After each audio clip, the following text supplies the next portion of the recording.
क्या आप भी धातु रोग से परेशान हैं? क्या आप भी हर रोज सुबह उठकर देखते हैं तो आपका स्वप्न दोष हुआ रहता है? क्या आप भी चिपचिपे पानी की शिकायत के शिकार हैं? क्या आप भी अनचाहे रूप से वीर्य की निकलने की समस्या से परेशान हैं? तो आपको घबराने की नहीं, ध्यान देने की जरूरत है, जागरूक होने की जरूरत है। जी हाँ दोस्तों, अस्सलाम वालेकुम। आज हम बात करने वाले हैं धातु रोग के बारे में, अनचाहे रूप से निकलने वाले वीर्य की समस्या के बारे में। क्यों होता है, सबसे पहले जानते हैं इसके कारण। अगर बच्चा छोटी उम्र में हाथ का इस्तेमाल करता है, हाथ गाड़ी चला लेता है, मास्टरबेशन कर लेता है, तो उसके कारण उसके लिंग की नसें कमज़ोर हो जाती हैं। अक्सर हमारे पास जितने भी पेशेंट्स आते हैं, जितने भी मरीज आते हैं, मोर देन 95% उसमें से जो पेशेंट का कारण होता है वो यही होता है कि उस बच्चे ने गलतियाँ ज़्यादा की हैं, ज़्यादा मास्टरबेशन किया है, एक्सेस तरीके से अननेसेसरी पॉर्न देखा है, सेक्स वाले वीडियोस देखी हैं, जिसके कारण से उसको नाइटफॉल ज़्यादा हो जा रहा है। और एक 30 साल का 35 साल का बंदा जिसको नाइटफॉल की समस्या हो जा रही है या धातु रोग की समस्या हो जा रही है, उसके अंदर एक कारण ये देखा जाता है कि वो बहुत ज़्यादा स्ट्रेस ले रहा है, या वो अपनी वाइफ से दूर रहता है, या उसको और कोई समस्या है, या वो बहुत ज़्यादा खाने पीने में जो है उल्टी सीधी चीज़ों का उपयोग कर रहा है, तो उसको धातु रोग का शिकार होना पड़ता है। अगर मान लीजिए किसी को प्राइवेट पार्ट के आसपास कोई सर्जरी हुई हो या कोई ऑपरेशन हुआ हो, तो वहाँ पर उसको धातु रोग का शिकायत हो सकता है। अगर किसी को उस प्रेशर पॉइंट पर, उसके ग्लैंड पर कोई दबाव पड़ गया हो, कोई भारी चीज़ उस पर गिर गई हो, दब गई हो, हमारे रीढ़ की हड्डी पर कोई चीज़ दबाव पड़ गया हो किसी चीज़ का, तो भी धातु रोग हो सकता है। जी हाँ दोस्तों, अब हम बात करते हैं धातु रोग के लक्षण कैसे हैं, कब हम ये माने कि हमें धातु रोग है। अलग अलग तरह की भ्रांतियाँ मार्केट में फैली हुई हैं, लोग यूट्यूब के जरिए, सोशल मीडिया के जरिए पता नहीं क्या क्या जानकारियाँ दे रहे हैं। मैं आपसे ये नहीं कहूँगा कि वो सही है या गलत है, मैं आपको बस इतना कहना चाहूँगा, देखिए जो हमारा प्राइवेट पार्ट है वो दो चीज़ों के लिए बनाया गया है, या तो उसमें से सीमन निकलेगा या तो उसमें से यूरिन निकलेगा। अगर वो यूरिन नहीं है तो सीमन है, अगर वो सीमन नहीं है तो यूरिन है। अगर यूरिन पास आउट करते समय, अगर टॉयलेट पास आउट करते समय, स्टूल पास करते समय प्रेशर लगाने पर आपके लिंग से चिपचिपा पानी निकलने लग जाए या दूध जैसा पदार्थ निकलने लग जाए, वाइटिश पदार्थ निकलने लग जाए, तो ही आप अपने आप को धातु रोग का शिकार माने। अन्यथा अपने बाथरूम को ग्लास में रख के देख रहे हैं, वैसे ही देख रहे हैं, दर्द हो रहा है, कमज़ोरी आ रही है, किसी भी कारण से आपको कमज़ोरी आ सकती है।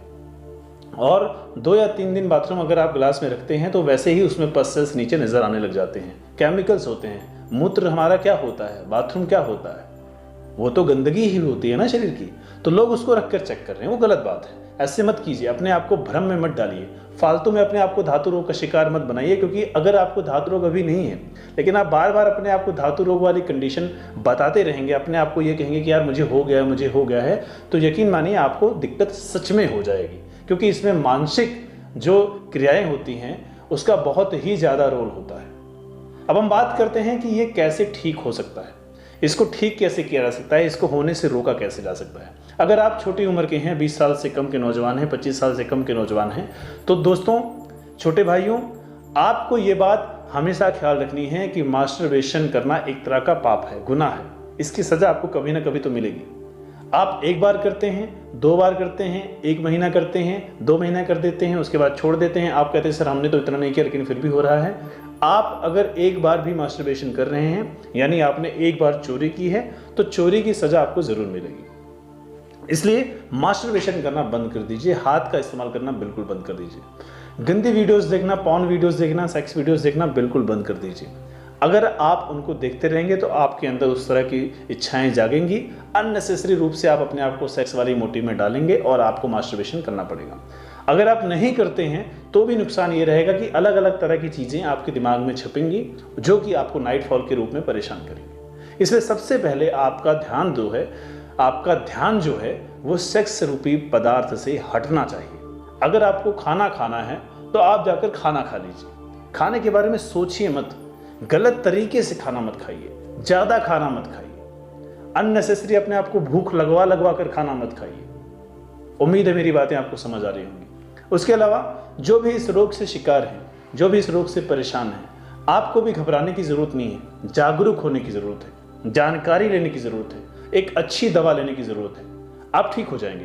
कोई परेशानी नहीं। मैं ये नहीं कहूँगा कि बस हमारी दवा खा लो, ये वाली दवा खा लो, 1 महीने में टनाटन कर देंगे, ये बना देंगे, वो बना देंगे, ये सब गलत बातें। अगर आपके शरीर को खराब होने में वक्त लगा है तो इसको सुधारने में भी थोड़ा वक्त लगेगा। आपको सबसे पहले अपने जीवन शैली में छोटे मोटे बदलाव करने पड़ेंगे, जैसे कि आपको अपनी दिनचर्या में सुधार लाना होगा। सबसे पहले अपना सोने और उठने का टाइम फिक्स कीजिए। अगर आप धातु रोग के शिकार हैं, अगर आपको नाइटफॉल हो जा रहा है, तो जो भी लोग ये बोलते हैं कि सवेरे आपको 4 बजे उठ जाना चाहिए, हकीकत है आपको उठ जाना चाहिए, क्योंकि मोस्टली जो नाइटफॉल होता है, एक सर्वे के हिसाब से, मरीजों से बात करने के तजुर्बे के हिसाब से मैं आपको बता रहा हूँ कि जो भी नाइटफॉल होता है वो अप्रोक्सीमेटली 3 बजे से 4 बजे के बीच में आता है। 4 बजे आपको उठना है, यानी आपको फजर के वक्त उठना है।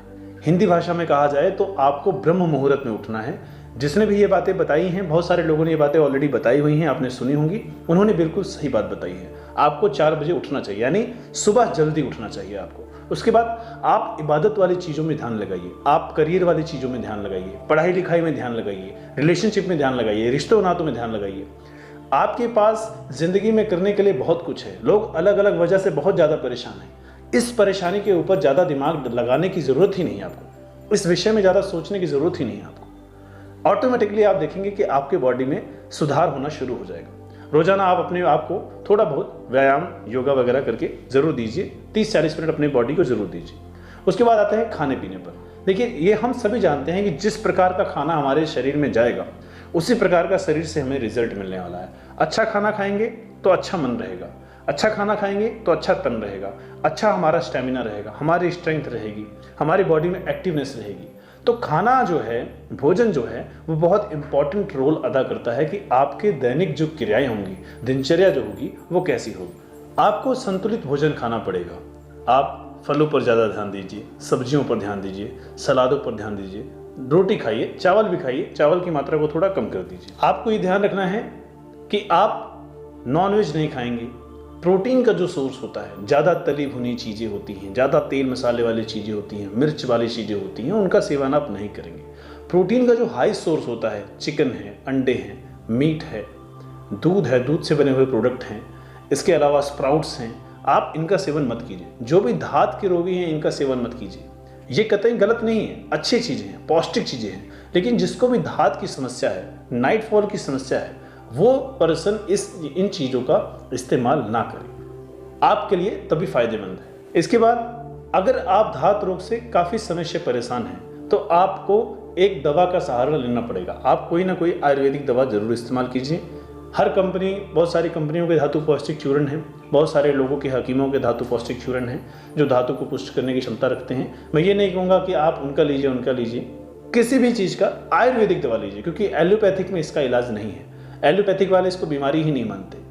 तो आप एक आयुर्वेदिक संस्थान से, एक आयुर्वेदिक हकीम से या वैद्य से जाकर आप उसे जड़ी बूटियों द्वारा निर्मित आयुर्वेदिक दवा बनवा लीजिए, उसका सेवन कीजिए। 2 महीने में या 3 महीने में आप अपने इस रोग से जड़ से छुटकारा पा सकते हैं।